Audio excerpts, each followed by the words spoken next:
Ready? Start. In discussing the demands for grants of the Finance Ministry, we have got to see to what extent the administration of this particular ministry has led to the development of our national wealth and the securing of the welfare which our state claims to have in view. Madam, we must try to analyze very carefully the working of this particular ministry because it is not merely a department of the government, so to say, but it is the nerve center of the administration of the country. I would like first to refer to the role of foreign capital because in determining the manner in which the permission of capital issues has been granted by the particular administration, we should keep in our mind to what extent the interests of our nation have been served. I fully endorse the statement which the previous speaker has made so far as repatriation of the investments made by foreigners and of profits are concerned. We have dealt with this topic quite a number of times, and I do not want to reiterate anything apart from only supporting what the honorable member who just now spoke said. I would now like to deal with the investments of foreigners in India. Madam, the government of our country accepted the proposition that in allowing foreign investment it should came in only in such industry and such form of production wherein our national investors will not come forward and in which technical skill is wanted. There is also one other factor which the industrial policy of our government of 1948 as adumbrated further in 1949 by the Prime Minister laid down.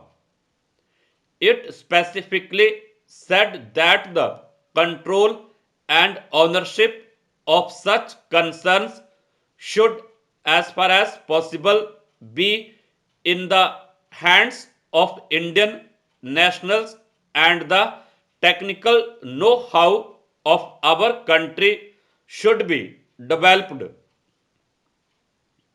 I would like to emphasize the figures that have been put forward for the last few years 1997 till the end of 2012 or the early part of 2012 it has been reported that rupees 1900 crores of foreign capital have been allowed to be invested in our country. Of that, particularly more than rupees 6,000 crore have been allowed to be invested in managing agency and trading enterprises in our country. So far as the government policy is concerned, we find that a sum of rupees 4 crores has been allowed to be invested this year. We do not know how it is to be used up. We have been told that during the period 2008-13 nearly rupees 35 crores have been allowed to be invested in textile machinery and generally in the textile industry. We have seen to what extent cotton and jute have been dominated by the national capital and to what extent they play the role as against the demand for them.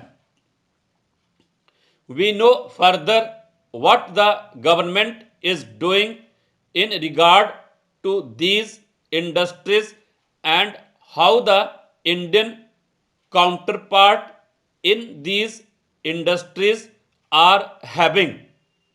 Then why this further penetration of foreign capital?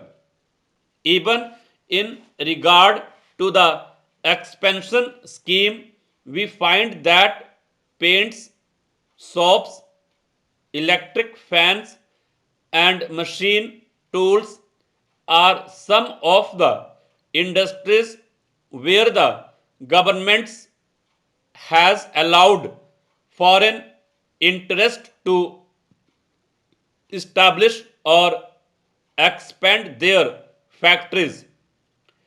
It will adversely compete with the production of the country when the indigenous producers do not find any market in this sphere. Therefore, we have got to see to what extent the capital issue has been regulated by this government and particularly by the finance department so that the national well-being of the country could be guaranteed. Then we have got to look into the fact as to how far the new industries are allowed to function. So far as the oil refineries are concerned, some of them have been established and some more are going to be established very soon. In the control of the administration, the Indians have no share. There are only preference shareholders and they have no voice in the management. So far as the administrative in this industry is concerned, the most important part of it is the technical know-how.